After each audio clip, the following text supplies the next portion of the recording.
Many people say that doppelgangers are monsters or even ghosts, but one thing is certain. Whenever they appear, things don't end well. In this video, you will see two tragic stories about doppelgangers. I met my doppelgangers and he stole my life, but this was just the beginning of my nightmare. The day my life changed forever began like any other, and that is until I was thrust into a situation beyond my understanding or imagination, forced to commit unthinkable acts just to survive. It was just a normal Tuesday, and when I woke up that morning, I had no idea what was coming. My alarm clock woke me up at 7 a.m. sharp. I dragged myself out of bed, brushed my teeth, showered and dressed, ate my breakfast, and caught the bus to work. My day at the office was equally uninteresting, consisting of hours of number crunching, support calls, frustrating meetings with middle management, and catching up on gossip during my lunch break. It was only after I left the office that I had a strange feeling that I couldn't explain. As soon as I walked out the front entrance, I felt a chill as if someone had walked over my grave. I don't know how, but a part of me knew that something very significant had changed. It was as if some malevolent being had entered me and ripped out a piece of my soul, and there was nothing I could do about it. Two incidents occurred on my way home from work that would later prove significant. The first was when I met a homeless man on the sidewalk on the way to the bus stop. The elderly man looked in a pitiful state, wrapped in heavy layers to protect him from the cold, his white beard matted and disheveled as he looked at me with eyes. He held up a jug hopefully and asked, "Save some change, sir?" I felt a pang of sympathy, stopping and reaching into my jacket pocket and pulling out a handful of random coins that I clumsily tossed into the man's jar. "God bless you, sir," he said as he smiled to reveal a series of yellow stained teeth. "No problem," I muttered awkwardly before continuing. I told myself that my small act of charity had helped, but deep down I realized it was insignificant. The second incident was more unpleasant, occurring as I waited in the cold inside the vandalized bus shelter and looked across the street at the taxi rank. A trio of tough guys stood on the sidewalk in front of the taxi office, three young men with multiple tattoos and evil eyes, laughing, smoking, and spitting as they made their presence known. I saw these idiots every day on my way home. I never learned their names, and so I named the trio Mo, Larry, and Shemp after the Three Stooges, although I never dared to mock them to their faces. I knew what they did at that taxi agency and probably many other illegal activities. The puppets were street gangsters, thugs who acted as if they owned the entire neighborhood. I hated these thugs, but I usually just ignored them, trying to avoid their unwanted attention. But on this occasion, my emotions got the better of me, and I looked at the three of them with a look of disapproval. Unfortunately, Mo saw me looking and reacted aggressively, shouting at me from across the street, "Hey, idiot! Do you have a problem or something?" I realized then how foolish I was to draw attention to myself. I'm a passive person by nature and don't deal well with confrontation. I decided to ignore Mo and lowered my head, but he didn't give up. "I'm talking to you, idiot," he swore as he took a step forward. I looked up and saw that the other two puppets were also looking menacingly in my direction, and I suddenly realized that I was in trouble. It could very well have happened, but luckily my bus arrived at that exact moment, stopping at the shelter and conveniently separating me from my friends. I quickly boarded, paying my ticket in cash before sitting down. I timidly looked out the window and saw the three thugs laughing at me in open mockery, while Mo shouted a final insult. "That's right, ... RUN away, you fucking loser!" I lowered my head once again, feeling weak and humiliated after the unpleasant encounter. When I got to my stop, all I wanted to do was get into my apartment, turn on the heat, open a cold beer, and catch up on my latest box set. But as you've probably already guessed, it was at this point that my day took a bizarre turn. My first indication that something was wrong came when I tried to open the front door of my building using my key fob. I tried to call 5 or 6 times without success, frowning as I looked at my keychain in confusion. Fortunately, one of my neighbors arrived within minutes using his own remote control to let me in. I thanked my neighbor and dismissed the problem, thinking the remote control batteries needed to be replaced. But then I got to my front door, and things got really weird. Once again, my remote control didn't work, and so I took out my key, trying to insert it into the lock, only to find that it didn't fit. I was stunned. Looking at the door number to confirm that this was indeed my apartment, my tired brain tried to make sense of this bizarre situation. At first, I wondered if my landlord had evicted me and changed the locks. But I was up to date on my rent and had never had any problems with it before, so that explanation didn't make sense. I was still thinking about my situation when I heard movement inside my apartment as someone started to open the door. The intruder held the door to the latch but opened it wide enough for me to see inside. And when I looked at the intruder's face, my heart froze, because suddenly I was face to face with myself. The man on the other side of the door was my double, with my eyes, my hair, and my face. Practically everything about him was identical to me. It was like looking into a mirror. Instinctively, I backed away, shocked and horrified, moving away from the door, but finding myself unable to look away. I was speechless, and so it was up to my double to break the silence. "Hello? Can I help you?" he asked politely, speaking in a voice eerily similar to mine. I noticed how calmly he spoke and was surprised that he didn't seem the least bit shaken by this surreal encounter. Somehow, I managed to stutter my response through my trembling lips. Who the hell are you?" My lookalike smiled slightly before responding. "My name is Paul Young, and this is my apartment." My jaw dropped in pure disbelief. "I'm Paul Young," I exclaimed, "and this is my apartment." "I'm afraid you're mistaken." My double replied calmly, "Now, I think you should leave." At this point, I lost my patience, shaking my head vigorously before spitting out my next words. "That's bullshit. I don't know who you are or what game you're playing, but I'm going to call the police if you don't let me in." My double's response surprised and irritated me in equal measure when he suddenly burst into laughter. "Of course, friend. Go ahead and call the police if you want. Swoon, friend." And with that, he closed the apartment door, leaving me alone in the cold hallway. By this point, I was seething, struggling to focus as I grabbed my phone and dialed 911 with a shaking hand. The police arrived about 20 minutes later. I met the two patrolmen in front of the building and frantically told them my story. I saw the way the two police officers looked at me and noticed the knowing looks they exchanged as I spoke. I think they thought I was crazy.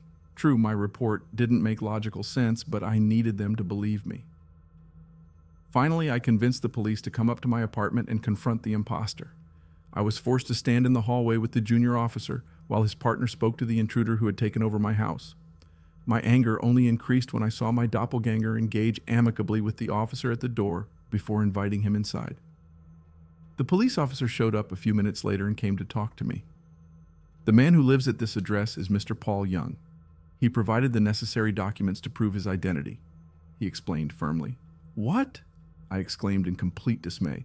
"You've got to be kidding me. I'm Paul Young. This idiot stole my identity." "Can you provide evidence to support your claim?" the officer asked cynically. "Clear," I replied as I grabbed my wallet. But as soon as I did that, I got the biggest shock of my life. I pulled out what was supposed to be my driver's license and discovered it was a blank piece of plastic with my name, details, and photograph erased. I started to panic as I took apart my wallet, pulling out bank cards, my work pass, and even my gym membership. But everything was destroyed. My entire identity was erased as if by magic. I looked at the police officers in amazement, not knowing how to explain. "I don't understand," I stuttered nervously. "That doesn't make any sense." The senior officer suddenly adopted a more sympathetic tone as he placed a firm hand on my shoulder and spoke. "Look, friend, you and that guy over there look exactly the same. I suppose you're twin brothers or something. Maybe it's a family dispute. I don't know. Anyway, this is not a police matter. The man inside that apartment is Paul Young, and he has the documentation to prove it. I don't know who you are, but you don't live at this address. So here's what's going to happen. We will escort you out of this building, and that will be the end of it." I couldn't believe what I was hearing. "You cannot be serious!" I shouted. "This is my house. He's the criminal, and you're asking me to leave? What the hell?" "I need you to calm down, sir." The officer replied firmly. "I have been patient until now, but we have reached the end of the line. You have two choices, friend. Either you leave voluntarily or we arrest you for trespassing. Now, what will it be?" I shook my head, trying to find the words to explain all of this, to make the officer believe me. But there was nothing I could say or do, so I accepted my fate, allowing the police officers to escort me out of the building and onto the street. The police left the scene in their squad car, but I remained on the sidewalk in front of my building. Where else would I go? I thought of a new plan, picking up my phone, thinking I could call someone who could help. My parents lived in a different state, but they could certainly confirm that I was their son. In the meantime, I had friends in town who I thought would let me stay with them until everything sorted itself out. But when I tried to unlock my device, I found that I couldn't. Facial recognition no longer worked and would not accept my PIN number. I had reached the end of my teether when I looked up at the night sky and screamed at the top of my lungs. I thought things couldn't get any worse, but at that moment the sky opened and I was soon drenched in cold rain. "Hey, loser! Up here!" I recognized the voice calling me. My voice. Looking up, I saw my doppelganger yelling at me from my bedroom window. I hated this guy so much, but I was powerless against him. "Why are you doing this to me?" I shouted back. "I'll tell you what, Paul, why don't you come here and I'll explain everything. What do you think?" I didn't trust the bastard, and I knew he was probably dangerous. But the way I saw it, there were no better options. Plus, I had one final trump card that I hoped would turn the tide against the imposter. 5 minutes later, I was back at the front door, only this time my doppelganger let me in. He was a cool customer, I'll have to admit that. The other Paul Young obviously didn't see me as a threat, although I planned to prove him wrong. "Nice place you have here," he said sarcastically as he surveyed my small one-bedroom apartment. "You didn't give me much to work with, Paul, but I'll manage." I ignored the insult about my home and financial situation and instead confronted him. "You admit that I am Paul and this is my home, so you lied to the police?" He shrugged dismissively before responding. "So to speak, but the truth is a little more complicated." I looked my double in the eye, examining him carefully for the first time. True, he looked almost identical to me, but there were some subtle differences. He was clean-shaven while I was sporting a day's worth of stubble. His hair was also different, short and gelled back, while mine was long and messy. And although his eyes were the same color as mine, they seemed brighter. His mannerisms were also not the same as mine. Somehow he seemed more confident, maybe more arrogant, walking through my apartment while looking at me with contempt. I had had enough of this as my pent-up anger rose and I formulated a plan. "I need to get something from my room," I said while carefully controlling my voice. "Is this legal?" My look-alike smile widened before he responded. "Oh, of course, Paul. Aren't you looking for this by chance?" A second later, he pulled out a from my waist and pointed directly at my chest. I backed away in fear, raising my hands in surrender. How did you know?" I babbled. My look-alike laughed once again. "Come on, Paul. The safe at the back of your closet, the code is our date of birth. Seriously? Now stop messing around and sit down so we can talk." He pointed his to my couch and I obeyed his order, sitting down while staring down the barrel of my stolen. I'm not a big, but I live in a bad neighborhood, so I bought 1.38 for self-protection, but the remained untouched in my safe as I never had any reason to use it. But now I was in the hands of my double, who was holding me hostage inside my own apartment. "Relax, friend," he said with a cruel smile. "I don't intend to be the woman you are.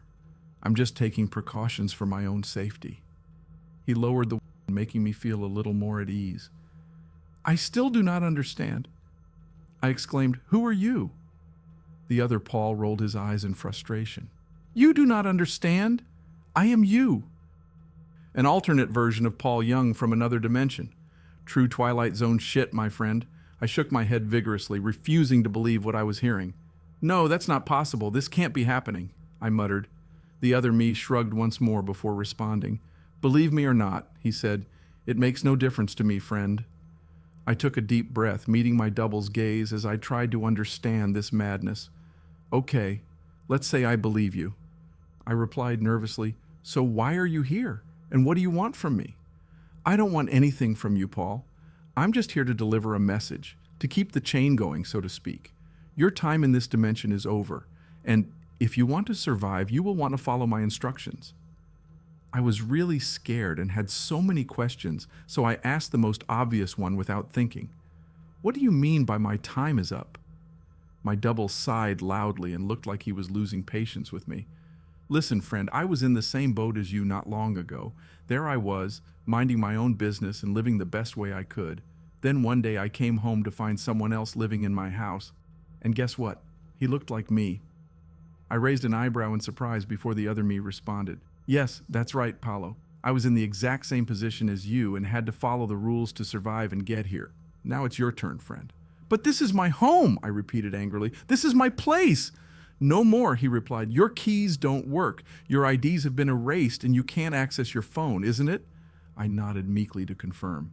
Well, this is just the beginning and things will change quickly from now on. All evidence of its existence is being erased from this universe.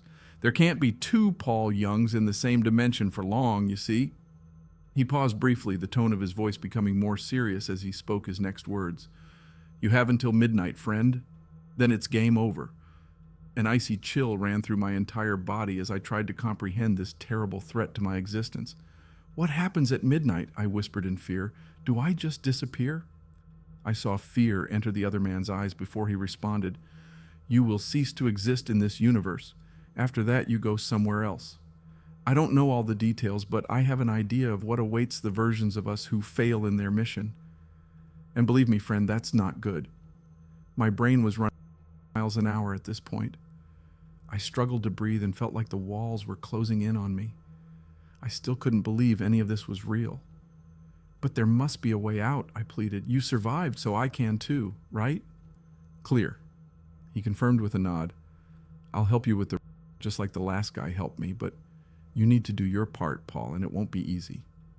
Who is doing this to us? I asked. And what the hell do they want with us? I am not sure. And neither did the guy before me. I think this knowledge was lost at some point.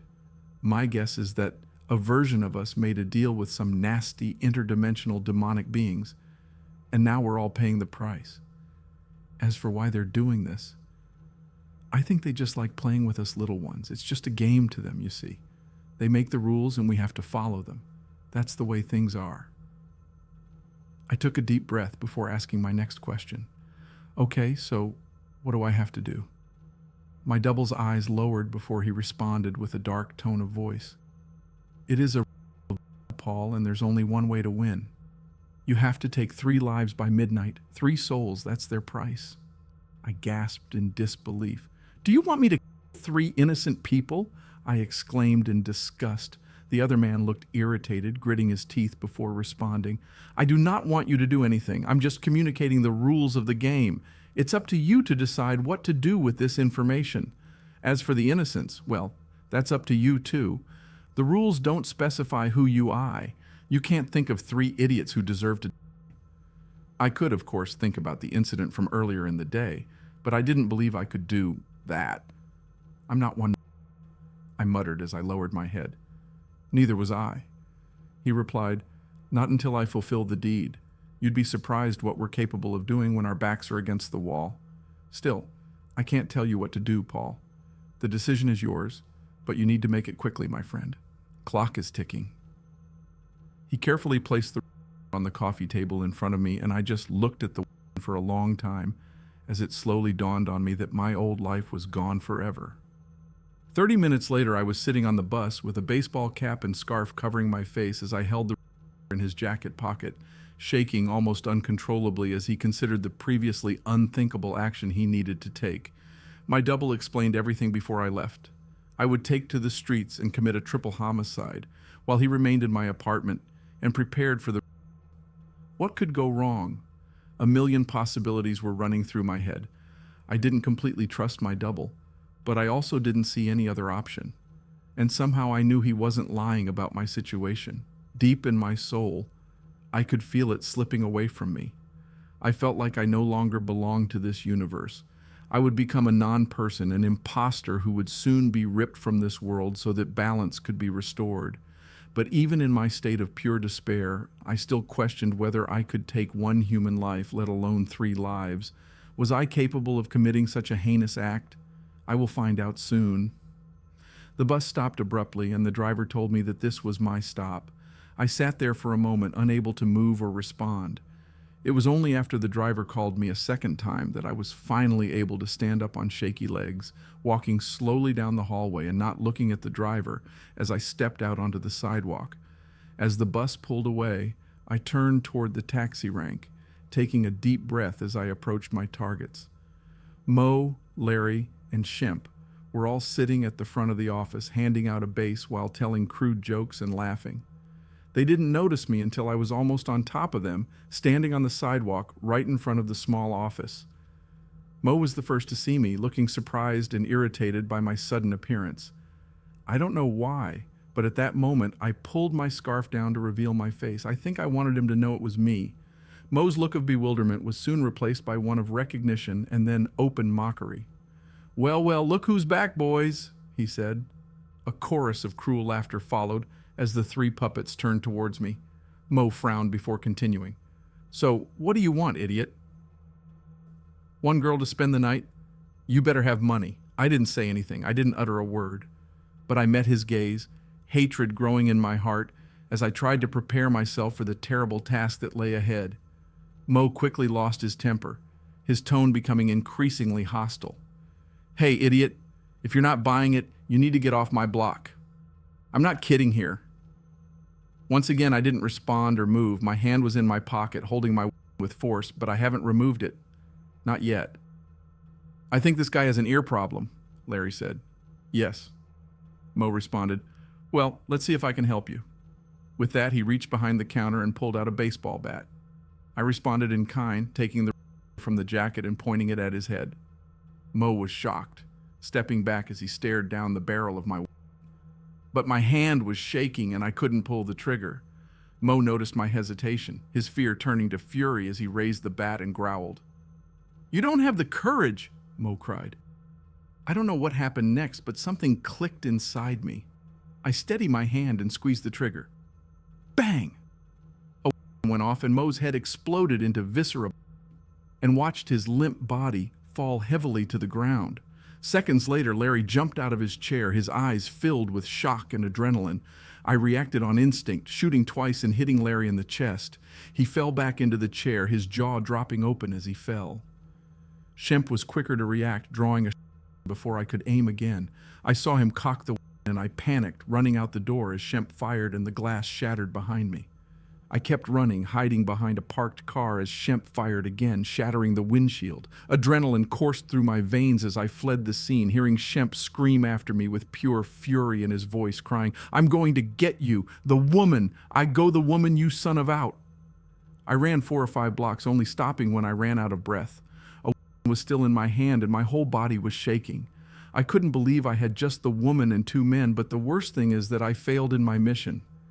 My double was very clear in his instructions. I needed to take 3 lives or it was over. 2 were not enough. I didn't know what to do, but suddenly an opportunity presented itself. "Hello, sir, are you okay? Can you spare some change?" I turned and saw the homeless man I had encountered earlier that day, his weathered face and scraggly beard visible under the street lights. He stood on the sidewalk right in front of me, holding out his hand expectantly as he revealed a smile with yellow, cracked teeth. Suddenly a plan was formulated inside my addled brain, a plan so terrible I could hardly believe I was contemplating it. The woman criminals were one thing, but a harmless homeless person? My soul would be forever tainted by the outpouring of innocent. But it was fear that moved me at that moment, the fear of what awaited me if I failed in my mission. And then I raised my aiming at the man's head and muttering, "I'm sorry." And then I ending his life with a single pull of the trigger. I walked back to the apartment, trying to come to terms with the atrocity I had just committed. I heard the wail of police sirens in the streets as officers responded to my wave of murders. I also kept an eye on the clock, realizing that my time was quickly running out. Finally, I returned to my house, panting and sweating from the exertion. It was only 10 minutes until midnight, and my double was almost as frantic as I was. "Where the hell were you?" he exclaimed. "Sorry," I replied between breaths. "I had some problems." "Forget it. You used 3?" he demanded. "Yes," I solemnly confirmed. "Good. Now let's get to work. There's not a moment to lose." We rushed to the living room where I noticed how my doppelganger had rearranged the furniture, drawing what looked like a pentagram on the wooden floor using a Sharpie and carefully encircling the circle with tea light candles from my kitchen drawer. It looked so amateurish that I could have laughed, but the other me shouted his orders without hesitation. "Stay in the center of the circle and do not leave it for any reason." I did as I was told, but not before my double placed a folded piece of paper in his top pocket. "Your copy of the incantation," he explained. "You'll need to read it from the other side." I was confused for a moment, but then I understood. He wanted me to continue the chain, to help the next version of me complete the... I hadn't thought that far ahead, as my only focus was survival, and I wasn't out of the woods yet. I watched in amazement as the other me carefully lit each of the candles around me and began reading his own copy of a Latin incantation, meticulously reciting the words as I stood within the circle and watched. It felt like a farce, and I wondered if the other me was full of shit, but suddenly I felt a surge of energy as a wall of fire rose from the candles, surrounding me on all sides. I feared that the ring of flames would consume me, but it soon stabilized, forming a barrier of light that separated me from the rest of the universe. My double continued to read the words carefully to complete the but was soon interrupted. I heard the sound of sirens in the street below, and then the sound of boots in the hallways outside my apartment. My double stopped reading, his eyes widening in alarm as he screamed at me with intense fury. "Did you bring the cops back here? Your son is an idiot." In an instant, he caught the which I had left on the coffee table, aiming directly at my chest before opening fire. Bang, bang. He fired 2 at close range. I looked at my body, but I saw no wounds and I felt no pain. I imagined that the circle around me had somehow blocked the bullets. My double pulled the trigger a 3rd time, but the gun made an empty click. There are no more bullets. A moment later, the door was kicked down and a SWAT team member dressed in black burst into my living room. The other me turned around just as the first officer burst into the room. My lookalike still had the in his hand as he shouted, "No, wait!" But the SWAT commander took no chances, firing a single shot of your which exploded in the other man's chest, throwing his body backwards. My doppelganger was slumped against the opposite wall and looked up at me in his last moment, shock and pain in his eyes as he tried to speak, but his life was snuffed out before he could utter a word. Soon 2 more SWAT members entered the room, and they all pointed their directly at me. "Freeze, idiot!" the commander shouted. "Kneel and put your hands over your head!" I did as he instructed, submitting to the officer's orders. The commander advanced in an apparent attempt to arrest me, but when he hit the wall surrounding me, his body was thrown back, and he fell into the door like a lifeless rag doll. "Officer down!" shouted one of the other officers. "Get him out of here!" They opened fire, shooting many shots of your... But once again the bullets were blocked by the circle and I was protected.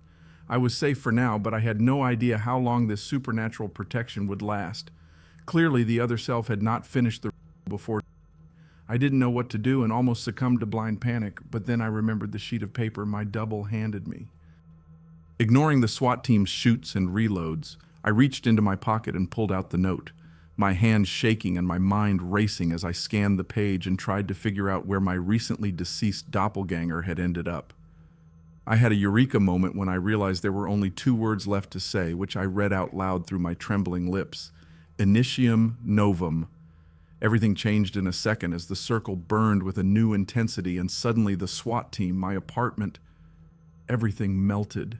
As the flame subsided, I was consumed by darkness and then fell, my defenseless body plunging into a black void. I screamed in pure terror as I descended, seeing a fire far below me but getting closer. I screamed louder as I fell into the flames, my skin singed and my eyes burning as I was temporarily blinded. I fell heavily, finding myself in a cold, twisted metal chair. Before I could move, the restraints clicked into place, binding my wrists and ankles. I screamed, struggling in vain against the restraints as my eyes adjusted to my new surroundings. I don't know if I was in hell, but it was very close. I was strapped to a hard steel chair located in a dark room, dimly lit by torches attached to the rocky walls. The place reeked of rotting meat and scary, but it got worse. The sounds of screams reverberated throughout the dark chamber, and when I peered inside, I witnessed multiple victims of men on the walls, seared and chained, their emaciated of black and blue, and your skin and flesh like cuts of beef. These men were clinging to life, but their red eyes were filled with terror and madness due to the many inflicted on them. And when I looked into their anguished faces, I discovered the terrible truth. Each one of those souls was me, or more precisely, another version of me. Those who failed to complete the and were sent to this infernal place so that they could be tormented for all eternity. Their screams and pleas for mercy assaulted my ears, and I felt like my head was about to explode. I didn't understand. Could this be my destiny? Did I not follow the instructions correctly, or would this always happen? Maybe I was doomed from the start. I closed my eyes, fighting desperately against my restraints, but finding no way to escape. When I reopened my eyes, I screamed in terror as I saw the two figures that had suddenly materialized in front of me. The two demonic entities took on human forms. One was a man and the second was a woman. Both wore red robes and hoods that covered their heads, but what gave them away were their eyes, dark and soulless like a shark's. They examined me with predatory zeal, not talking to me but talking about me among themselves. Paulo Jovem, 217. The woman began. He didn't look like much at first, but I believe he exceeded all expectations. The man replied thoughtfully. He certainly made a mess. He did a bad job at the taxi rank. It caused its predecessor to... And? The woman asked. These things are rarely clean and tidy, and in the end he complied. Personally, I was impressed that he had the homeless. No moral qualms and just a second of hesitation. This is a real son of a bitch out relentless. The hooded man nodded. Yes, he showed himself worthy and paid his respects. We must fulfill our end of the bargain and send him away. He snapped his fingers, and a second later I was swallowed by a blinding light. The screams disappeared, and I was taken from that hellish landscape, my body and soul thrown into the void between dimensions. I woke up in a strange place, rising from a king-sized bed in a large, well-furnished room. I sat up slowly, my head still spinning as I tried to come to terms with the madness I had just been through. I purposefully walked around the room and then the rest of the house, closely examining the fixtures and fittings. I found myself inside a large suburban family home, much larger and grander than the small one-bedroom urban apartment I had previously lived in. I saw family photographs, noticing a man who looked like me smiling and posing next to a beautiful wife and two young children, a boy and a girl. So, my version in this universe is that of a well-off family man. It will be difficult for me to adapt to this new life loving another man's wife and children, but I will find a way to make it work. I've come too far and done too much to give up now. As I write this report, I can see a car pulling into the garage outside. A man got out of the vehicle and looked like me. He's struggling with the keys, trying to get them to fit into the lock. I can see the confusion and frustration in his eyes, and it's all too familiar. Then he will try the phone, but he will have no luck either. I am preparing myself for the difficult encounter that will follow. If this version of Paul Young is anything like me, then he won't believe a word of my story, at least at first. But I have this work to do, this message to convey. I will need to be smarter than my predecessor and protect myself from the scam, but ultimately I will be there to read the words and complete the current will continue and the demons will be satisfied. And when my final task is completed, I will do my best to settle into my new life. There's in my hands, but my new family will never know who I really am or what I did to get here. I will take this terrible secret with me to my grave and pray that I will never return to that chamber in the depths of hell. Now, if you'll excuse me, I need to answer the door.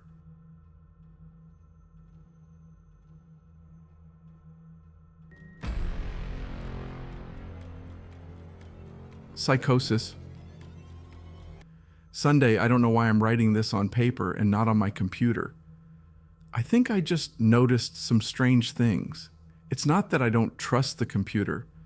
I just need to organize my thoughts.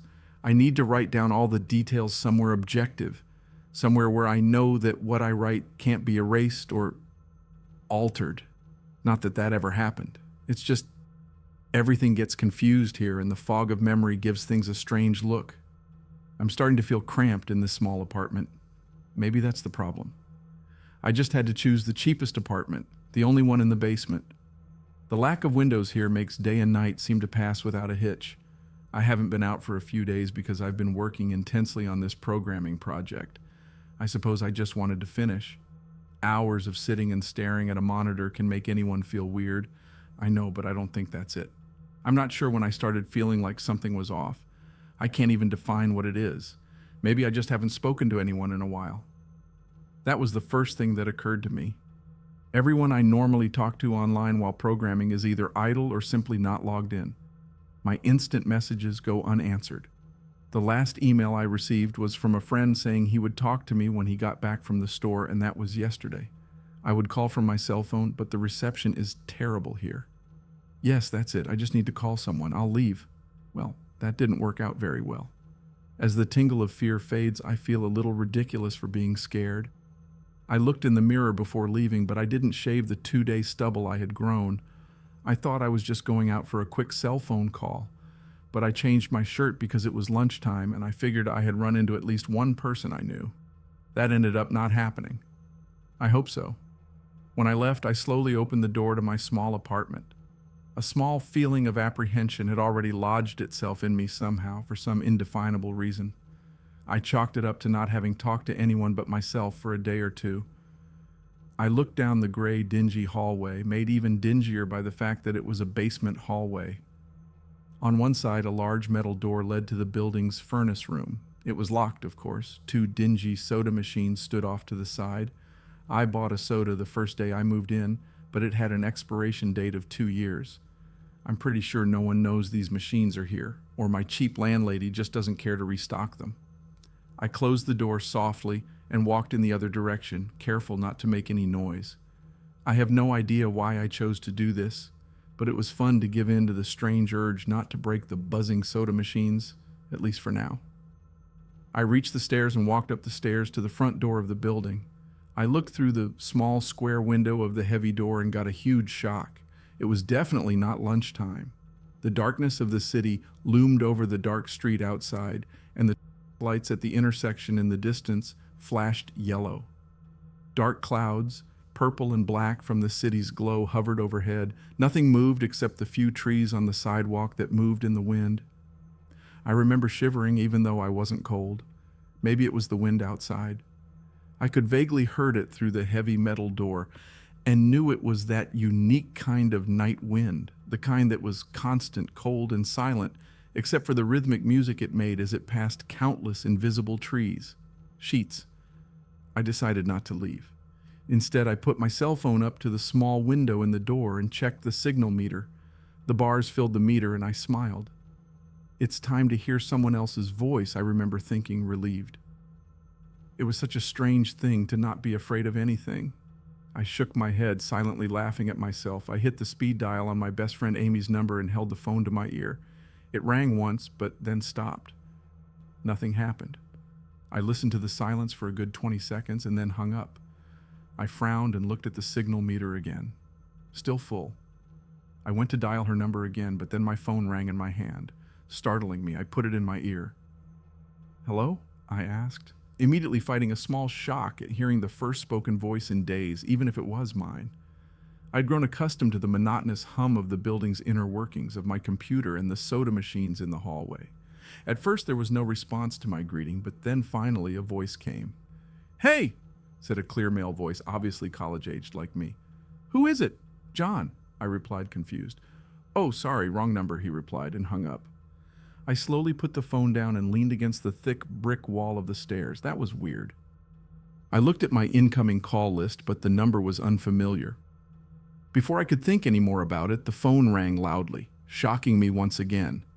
This time I looked at the caller before answering. It was another unknown number. This time I held the phone to my ear but said nothing. I didn't hear anything other than the general background noise of a telephone. Then a familiar voice broke my tension. "John?" was the only word in Amy's voice. I breathed a sigh of relief. "Hey, it's you," I replied. "Who else?" she answered. "Ah, the number. I'm at a party on 7th Street and my phone the moment you called me. This is someone else's phone, obviously." "Oh, okay," I said. "Where are you?" she asked. My eyes passed over the whitewashed cylinder block walls and the heavy metal door with its small window. "In my building," I sighed. Just feeling cooped up, I didn't realize it was so late. "You should come here," she said, laughing. "No, I don't feel like looking for some strange place alone in the middle of the night," I said, looking out the window at the silent, windy street that secretly scared me just a little. "I guess I'll keep working or go to bed." "Absurd," she answered. I can come get you. Your building is near 7th Street, right? How drunk are you? I asked happily.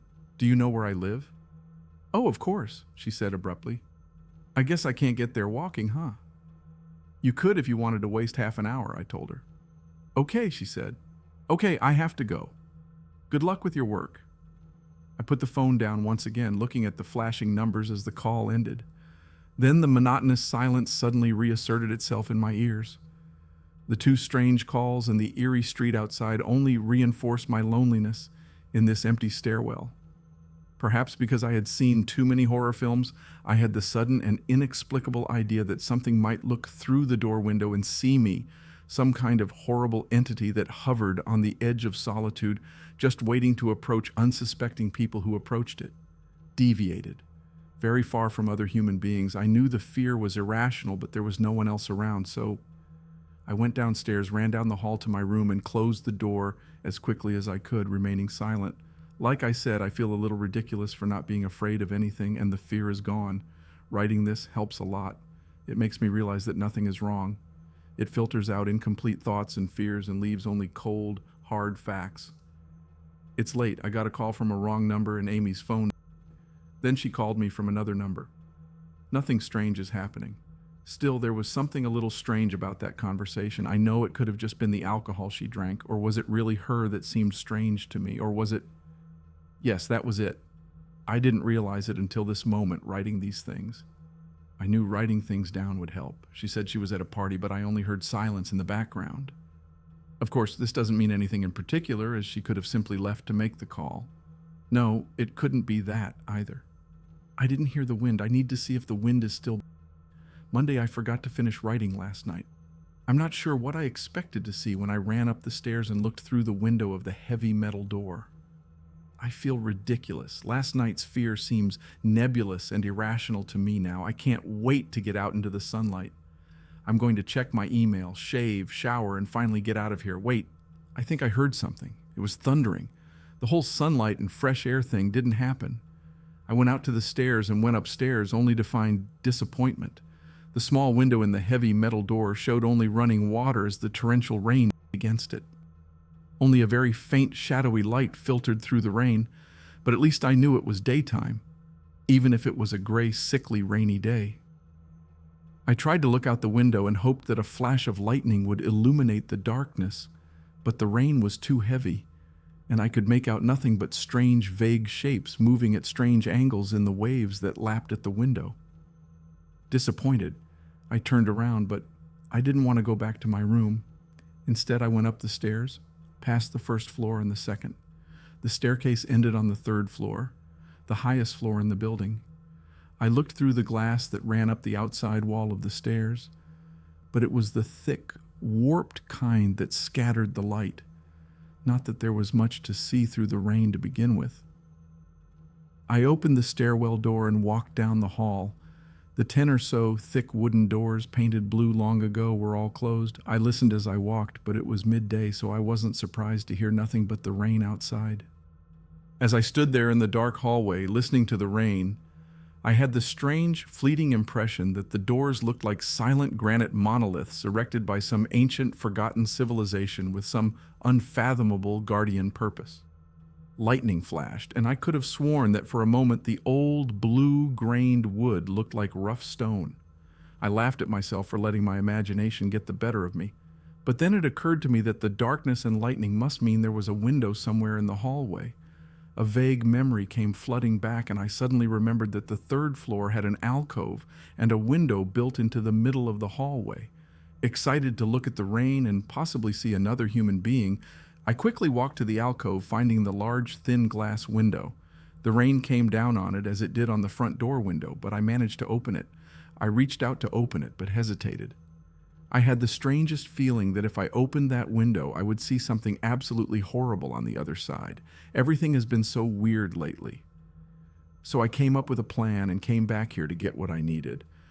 I seriously don't believe this will happen, but I'm bored, it's raining, and I'm going crazy. I went back to get my webcam. The wire isn't long enough to reach the 3rd floor, so instead I'm going to hide it between the 2 soda machines in the dark corner of my basement hallway.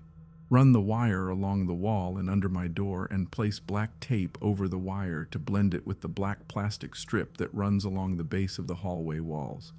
I know this is silly, but I have nothing better to do. Well, nothing happened. I opened the door from the hallway to the stairs, braced myself, then opened the heavy front door, and ran down the stairs to my room and slammed the door. I watched my computer's webcam closely, seeing the hallway outside my door and most of the stairs. I'm watching it now, and I don't see anything interesting. I just wish the camera position was different so I could see through the front door. Hey, someone is online. I grabbed an older, less functional webcam I had in my closet to video chat with my friend online. I couldn't really explain to him why I wanted to video chat, but it was nice to see someone else's face. He couldn't talk for a long time, and we didn't talk about anything significant, but I feel much better. My strange fear almost passed. I would feel completely better, but there was something off about our conversation. I know I said it all seemed strange, but still, he was very vague in his answers. I can't remember anything specific he said. No specific name, place, or event, but he asked for my email address so he could keep in touch. Wait, I just received an email. I'm about to leave. I just got an email from Amy asking me to meet her for dinner at the place we usually go to. I love pizza, and I've been eating random food from my poorly stocked fridge for days, so I might as well. Do not wait. Once again, I feel ridiculous about the weird days I'm having. I should destroy this diary when I get back. Ah, another email. Oh my God, I almost left the email and opened the door. I almost opened the door, but I read the email first. It was from a friend I hadn't heard from in a long time, and it was sent to a large number of emails that must have been all the people he had saved in his address book. It had no subject and simply said, "Seen with your own eyes, don't trust them, them." What the hell does that mean? The words shock me, and I keep repeating them. Is it a desperate email sent at the moment when something happened? The words are obviously cut without finishing. On any other day, I would have dismissed this as computer virus spam or something, but the words, "seen with your own eyes." I can't help but read this diary and think about the last few days and realize that I haven't seen another person with my own eyes or talked to another person face to face. The webcam conversation with my friend was so strange, so vague, so mysterious now that I think about it. It was weird? Or is fear clouding my memory? My mind plays with the progression of events that I have written here, highlighting that I have not been presented with a single fact, that I have not specifically revealed without suspecting.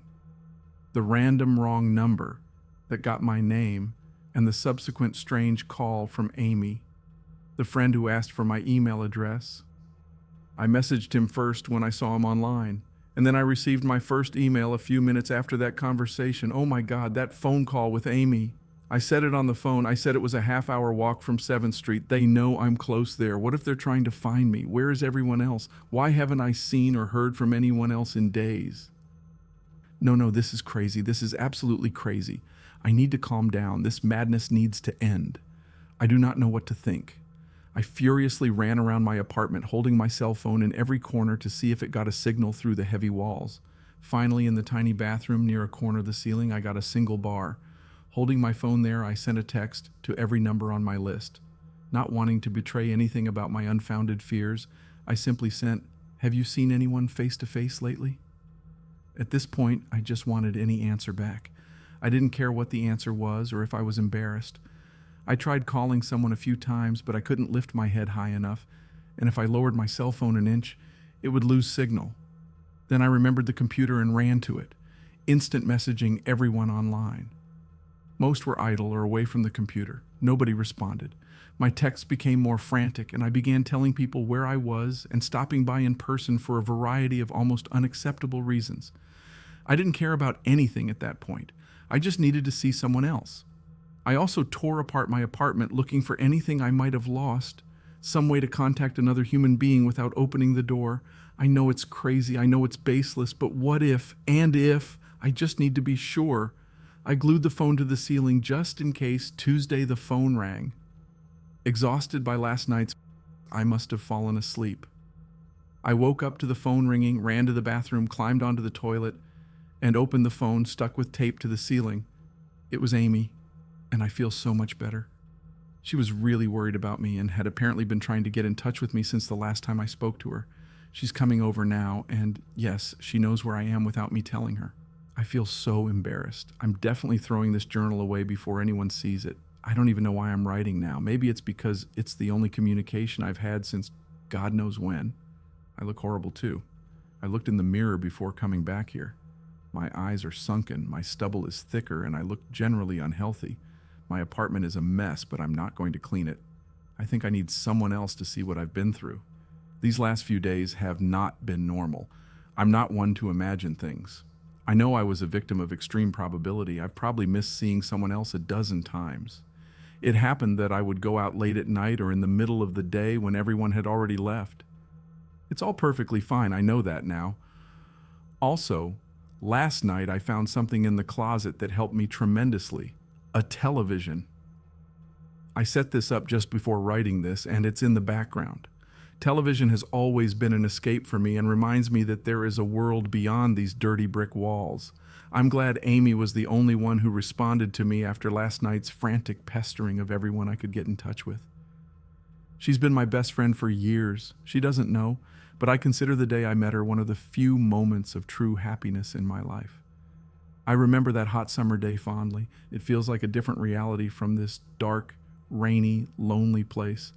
I feel like I spent days sitting on that playground, too old to play, just talking to her and doing nothing. I still feel like sometimes I can go back to that moment, and it reminds me that this damn place isn't all there is. Finally, a knock on the door. I thought it was strange that I couldn't see her through the camera I hid between the two soda machines. I thought it was bad positioning, like when I couldn't see out the front door. I should know.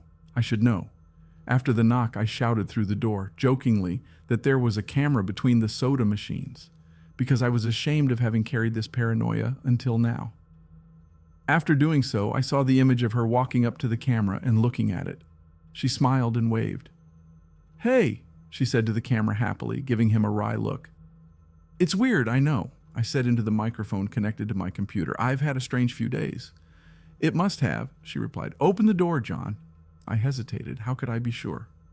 "Hey, give me a second here," I told her over the microphone. "Tell me something about us. Just prove to me that you are you." She gave the camera a strange look. Okay," she said slowly, thinking. "We randomly met at a playground when we were too old to be there." I sighed deeply as reality returned and the fear disappeared. God, I was so ridiculous. Of course it was Amy. That day was nowhere in the world except in my memory. I had never mentioned it to anyone, not out of shame, but out of a strange, secret nostalgia and longing for those days to return. If there was some unknown force at work trying to trick me, as I feared, there was no way they could have known about that day. Okay, I'll explain everything," I told her. "I will be there." I ran to my small bathroom and fixed my hair as best I could. I looked like hell, but she would understand. Laughing at my own unbelievable behavior and the mess I made of the place, I headed for the door. I placed my hand on the doorknob and took one last look at the mess. So ridiculous, I thought. My eyes roamed over the half-eaten food lying on the floor, the overflowing trash can, and the bed I had rolled over looking for. God knows what. I almost turned to the door and opened it, but my eyes fell on one last thing. The old webcam. The one I used for that strangely vague conversation with my friend. His silent black sphere was tossed haphazardly to the side, its lens pointed at the table where the diary lay. An overwhelming terror gripped me as I realized that if anything could have been seen through that camera, it would have seen what I had just written that day. I asked her anything about us, and she picked the one thing in the world that I thought he or she didn't know. But so, he knew. You could have been looking at me the whole time. I didn't open the door. I screamed. I screamed in uncontrollable terror. I stepped on the old webcam on the floor. The door shook and the handle tried to turn, but I didn't hear Amy's voice on the other side of the door. Was the cellar door designed to keep out drafts too thick? Or was Amy not out there? What could be trying to get in if not her? What the hell is there? I saw it on my computer through the external camera. I heard it on the speakers through the external camera. But was it real? How can I know? She's gone now. I screamed and screamed for help. I piled everything in my apartment against the front door. Friday. At least I think it's Friday. I broke everything electronic. I broke my computer into pieces. Everything there could have been accessed via network access or worse, changed. I'm a programmer, I know. Every little bit of information I've provided since it all began, my name, my email, my location, none of it came from the outside until I put it out there. I have repeatedly gone over what I wrote. I've been pacing back and forth, alternating between utter terror and overwhelming disbelief. Sometimes I am absolutely sure that some phantom entity is determined with the simple objective of making me leave. Back to the beginning with Amy's call, she was effectively asking me to open the door and leave. I keep replaying it in my head. One view is that I acted like a madman, and this is all the extreme convergence of probabilities, never leaving the house at the right times by pure luck, never seeing another person by pure chance, receiving a random and meaningless email from some computer virus at the right time. The other view says that extreme convergence of probability is the reason whatever is out there hasn't hit me yet. I keep thinking, I never opened the third floor window. I never opened the front door until that incredibly stupid hidden camera stunt, after which I ran straight to my room and slammed the door. I haven't opened my solid door since I opened the front door of the building. Whatever was out there, if anything was out there, never made an appearance in the building before I opened the front door. Maybe the reason he wasn't in the building yet was because he was somewhere else, greeting everyone. And then he waited until I betrayed my existence by trying to call Amy. A call that didn't work until he called me and asked my name. Terror literally overwhelms me every time I try to put the pieces of this nightmare together. Was that email short and clipped from someone trying to spread the word? Some friendly voice desperately trying to warn me before arriving? Seen with my own eyes, don't trust them, exactly what I suspect. He could have masterful control of all things electronic, practicing his insidious deception to convince me to leave. Why can't you get in? He knocked on the door. There must be some solid presence. The door. The image of those doors in the upper hallway, like guardian monoliths, comes back to me every time I trace this path of thoughts. If there's some ghostly entity trying to get me to leave, they might not be able to get through the doors. I keep thinking about all the books I've read or movies I've seen, trying to generate some explanation for this. Doors have always been intense focuses of human imagination, always seen as wards or portals of special importance. Or maybe the door is too thick. I know I couldn't break down any of the doors in this building, much less the heavy ones in the basement. Besides, the real question is, why does he want me? If he just wanted me as a woman, I could do it a number of ways, including just waiting until I have hunger. And if you don't want me as a woman, what if there is a much more horrible fate in store for me? God, what can I do to escape this nightmare? A knock on the door. I told the people on the other side of the door that I need a minute to think and I will leave. I'm actually just writing this so I can figure out what to do. At least this time I heard their voices. My paranoia, and yes, I recognize that I'm being paranoid, makes me think of all kinds of ways their voices could be electronically faked. There could be nothing but speakers outside simulating human voices. Did they really take 3 days to come talk to me? Amy is supposedly out there, along with 2 police officers and a psychiatrist. Maybe it took them 3 days to think of what to say to me. The psychiatrist's claim could be quite convincing if I decided to think that this was all a crazy misunderstanding and not some entity trying to trick me into opening the door. The psychiatrist had an older, authoritative, but still caring voice. I liked it. I'm desperate just to see someone with my own eyes. He said I have something called cyberpsychosis, and I'm just one in a nationwide epidemic of thousands of people having meltdowns triggered by a suggestive email that somehow got sent. I swear he said managed to get through somehow. I think he meant to inexplicably spread across the country, but I'm extremely suspicious that the entity slipped up and revealed something. He said that I am part of a wave of emergent behavior, that many other people are having the same problem and the same fears, even though we have never communicated. This perfectly explains the strange email about eyes I received. I did not receive the original trigger email. I have a descendant of his. My friend could also have broken down and tried to warn everyone he knew against his paranoid fears. This is how the problem spreads, says the psychiatrist. I could have spread this too with my texts and online instant messages to everyone I know.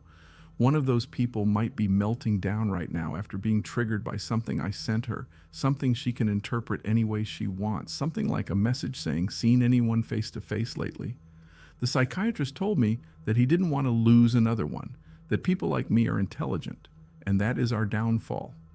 We draw connections so well that we draw them even when they shouldn't be there.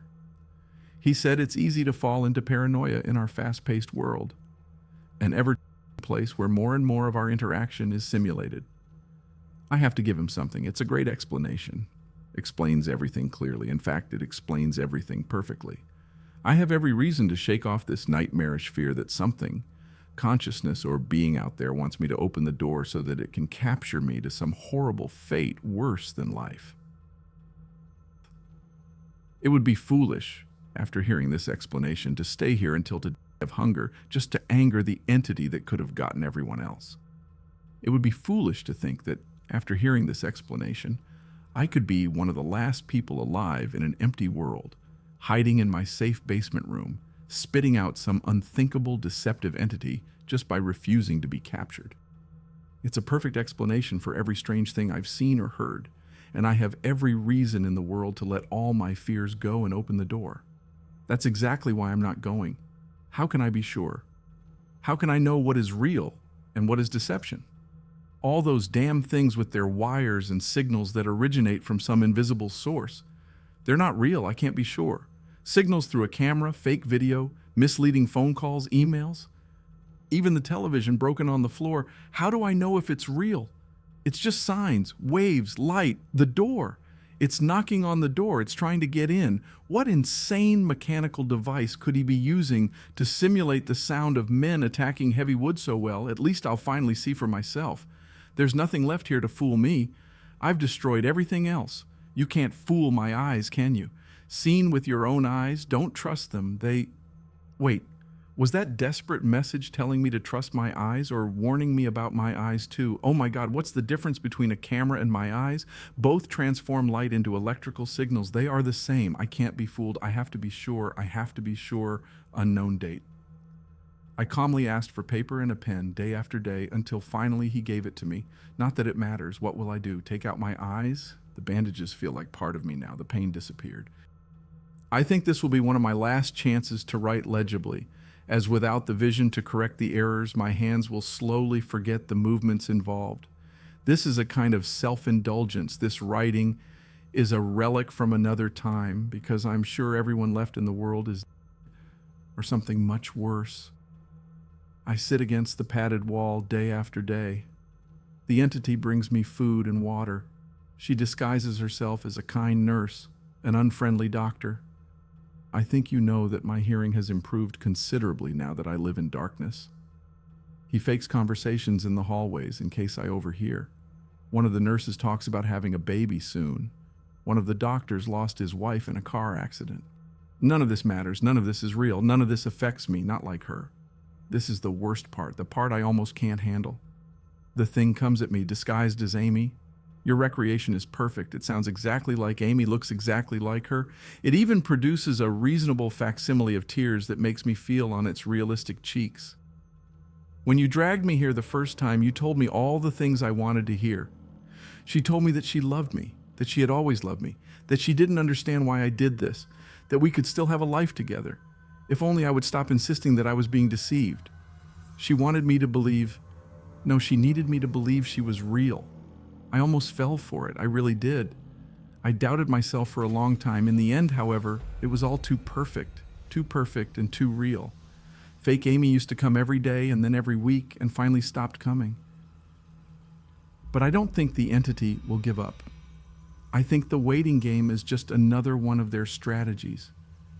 I will resist for the rest of my life if I have to. I don't know what happened to the rest of the world, but I know this thing needs me to fall for its deceptions. If you need that, then maybe, just maybe, I'll be a thorn in your side. Maybe Amy is still alive somewhere, kept alive only by my will to resist the deceiver. I hold on to that hope, rocking back and forth in my cell to pass the time. I will never give up. I will never break. I'm a hero. The doctor read the paper that the patient had scribbled on. It was barely legible, written in the shaky handwriting of someone who couldn't see.